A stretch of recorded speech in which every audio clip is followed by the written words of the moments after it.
Hey, Freddie, you said you were going to follow up with the league on the Beckham-Humphrey situation. Were you able to do that? Well, I'll reiterate that I did not call last night. It's against the rules to call before 9 a.m. Here's my big deal with that is I just want to know.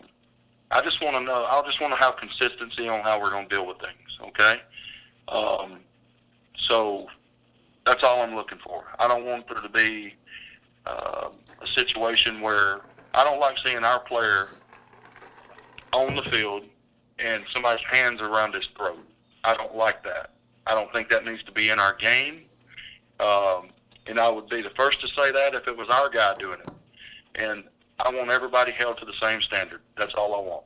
What pleased you most about how you guys kind of handled the bumpy start to the season? You know, you don't ever really find out what you have until you hit adversity, because then you either run together, you run toward each other, or you separate. And we don't have any guys that separated during the first 3 weeks. And again, I'll reiterate, this is one game. That's it. We're going to try to make corrections off of this game.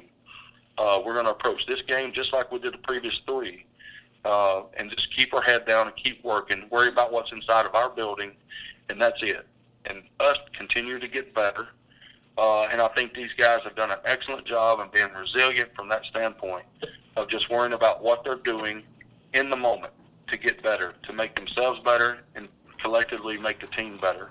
And I think that's what they did. They stayed together. They didn't splinter.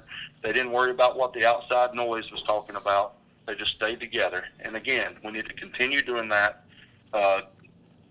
next week, the next game. We need to do it, and it starts tomorrow when we get back together and clean this game up and get started on San Francisco. So I expect our process is not ever going to change. It's always going to be the same, no matter what happens in the rearview mirror. Everybody needs to understand it was one game. We haven't won anything yet.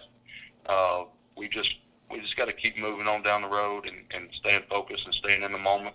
And honestly, fellas, I've already turned my attention to San Francisco, and I fully expect our guys have to when we get them back in the building.